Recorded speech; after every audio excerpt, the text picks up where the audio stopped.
And Vectus, my kings, and welcome back to another Total War Shogun 2 Portugal playthrough Portuguese. And today we are opening up with the Battle of Mimasaka. Peacefully occupy, very nice. And I think we're gonna hang around here for a little while. Well, I might capture Bizen as well, why not? Let's just march forward, let's keep the ball rolling. Let's not allow the enemy to regroup or recuperate or anything of the sort. We want them to be, well, we want them to be on the run, don't we? Yes, indeed we do. And so I think that for the time being we will essentially, well, our eventual path is going to be towards Kyoto, but I think I'm actually going to skip until we find again a worthy foe of battle, because as it sits right now I'm just going to endlessly end turn capture a city, end turn capture two cities, end turn. It's just going to be an endless cycle of capturing cities and without any actual resistance at all to them. Which really begs the question, where are the armies of the Mori? Because we've seen two armies and we've crushed them, but other than that I haven't really seen any sort of army at all. So I'm not entirely sure where exactly I'm supposed to find these enemies, because I keep just plowing forward. Auto resolve, peacefully occupy. I don't see any army that it's supposed to oppose me or anything like that. It's a rare sight in in today's campaign. It's unfortunately can't seem to find any real enemies, which I mean, it's a good thing if our task is to just march towards Kyoto as soon as possible. But I'd like to at least face some battles in the meantime. You know, it's getting a little lonely over here. It's getting a little lonely. There are not enough enemies around here. Definitely not enough enemies. It's starting to get a little suspicious, you know, like how were the Mori able to capture so much territory if they have literally nothing? It's and as you can see, we still have to keep these. Oh, this one can go to normal taxation, and this one's now angry. Constantly have to keep in check these various provinces to see whether or not I can take units from them, or if I can continue to tax them or not. Still can't tax Suo. So yeah, it's starting to get a little annoying, but hopefully that's gonna fix itself relatively soon. There we go. Now we can tax it with the minister being there. But as you can see, we own basically half the map, but we don't own a lot of the taxable province. We don't own a lot of taxable provinces because they just keep revolting, and promote him now. This, yeah, we have a general here finally, but and they keep revolting. It's starting to get on my nerves a little bit. It's really difficult to really make sense out of this. Like, how are we then supposed to probably gonna bait out a rebellion over here, to be honest, so doesn't matter. But how are we supposed to build an empire if everybody keeps revolting? It's mighty annoying is what it is. Alright, so I thought I'd report to you guys upon the incredible spam that we're getting, obviously. But not just that, also the fact that we are about ready to capture Kyoto almost. Yes, we are, let's see, mounting unrest, Bizen. Let's see, what can you do about it? Let's shift around these troops. There we go. And let's recruit some more. We are very close to Kyoto, very close to being able to capture it, so let's move forward. Let's just endlessly march on and endlessly march on towards the grand victory that we have, that has been promised to us by, I don't know who, let's say the Pope. The Portuguese should be Catholic, so let's just say the Pope has promised to us a great victory if we mount this expedition, and there we go. That explains everything. So let's march down towards Kyoto, and let's also march with this army. Oh, this is these are Buddhist rebels. I see. Might be an opportunity. Oh, never mind. It's just Yari Ashigaru. Never mind. Decisive victory. If they had some samurai or something like that, might have been a cool opportunity for a battle. But never mind. Never mind. Okay, let's move on. Let's move on and let's finally make our way towards Kyoto so we can officially claim the throne. Obviously, it's gonna be held by a Portuguese governor. The Portuguese governor of Japan. Yes, that's definitely gonna be something that we're gonna be aiming towards. But as I said at the outset of this campaign, as soon as Realm Divide hits, that's when we are gonna call it quits. Mounting unrest, still mounting unrest, endless unrest. That's the theme of this campaign, honestly. And that's the general theme of this campaign: endless unrest.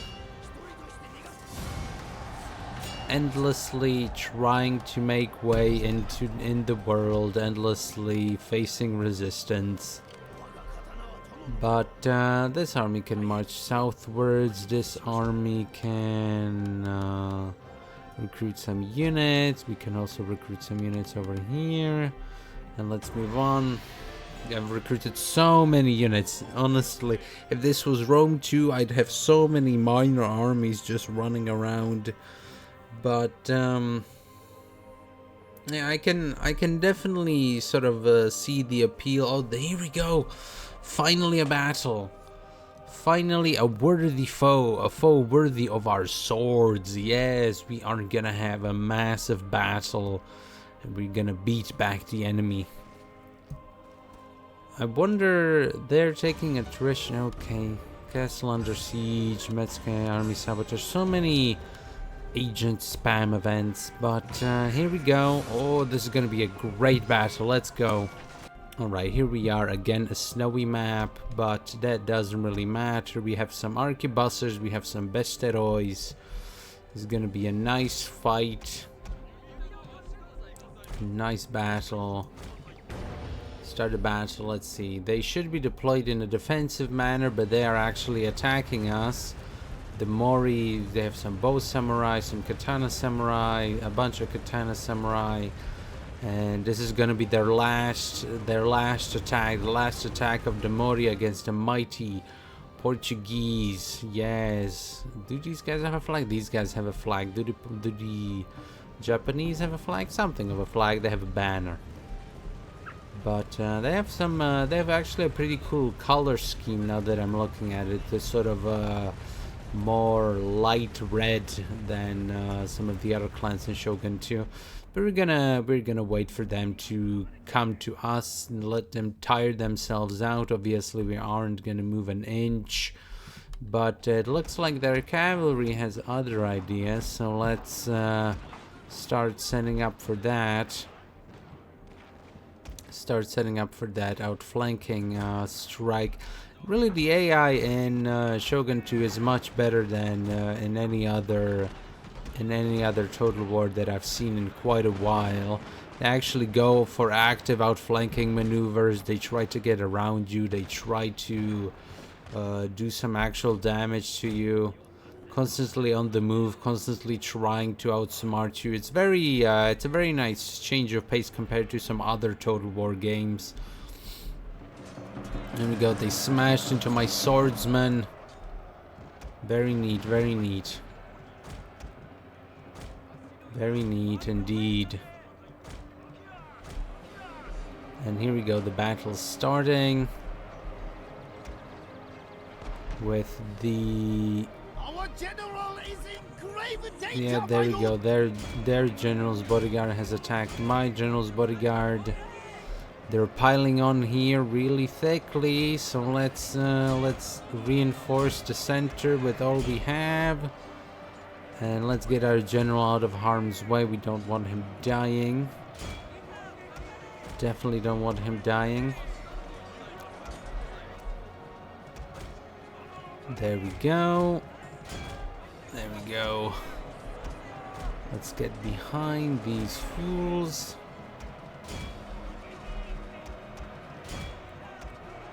And let's try to do as much damage as possible. Our Besteroids should be firing like so. No, the enemy. Oh, okay, the enemy. See, that's one thing that's kind of a little annoying about Shogun 2. Is that the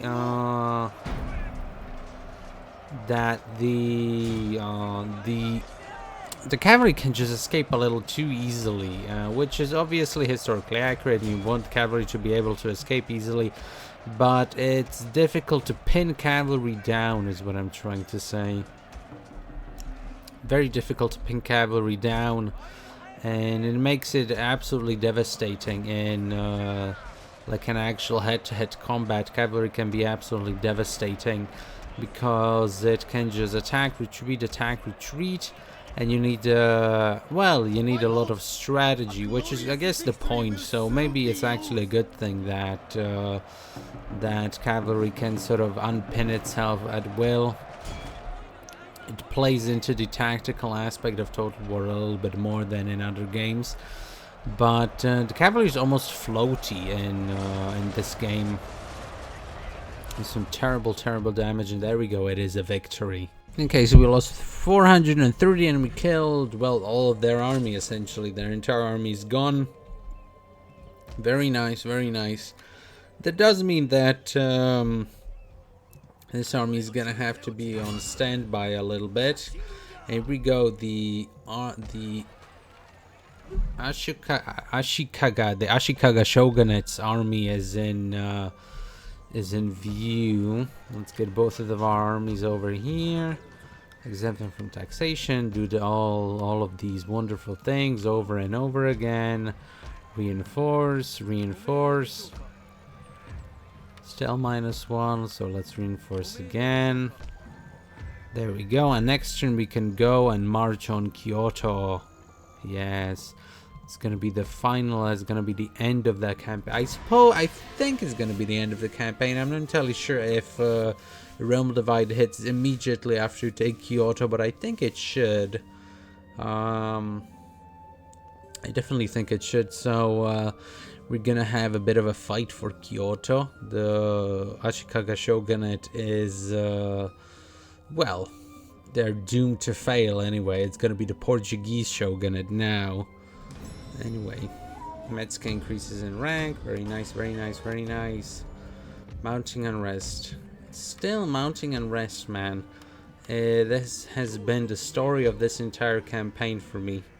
Just endlessly reinforcing these unresty, these unhappy provinces over and over and over again. Just endlessly recruiting trash tier units to reinforce these provinces. But here we are. It's time to take Kyoto by storm, declare war. Yes, we haven't actually declared a lot of wars this campaign. Let's continue the siege. Let's auto-resolve this. I don't feel like playing an offensive siege battle. Definitely not in Shogun 2. And there we go. Kyoto captured, peacefully occupy for a year to claim the shogunate. Okay, I'll hold it for a year. That's just fine by me. In the meantime, we can go over and capture these settlements held by the Mori. All right, so I'm getting a lot of pop-ups, a lot of the clans that are declaring war on me, so I think Realm Divide has just hit. or it's about to hit, or something like that, because this is an unnatural amount of declarations of war. But I think it's probably realm divide, if I'm guessing correctly. Clan joins your enemies. And yeah, I think this means we are in the middle of realm divide. So yeah, everybody is at war with us, and that means we are done today, kings. We are done for the day. We are done with this playthrough. I am not not gonna chug along and conquer the entirety of Japan. Unfortunately, we are not gonna be doing that. Realm Divide is an entirely annoying beast that I'm just not going to deal with. Anyway, we captured Kyoto, we captured about 50 provinces, and in fact I think it's exactly 50, yeah, provinces 50. We own about a quarter of the map. I think that's just good enough for this playthrough, kings. It was a nice little romp, a little too easy. Bit overpowered these units are, but anyway, thanks kings for watching, and I'll see you next time.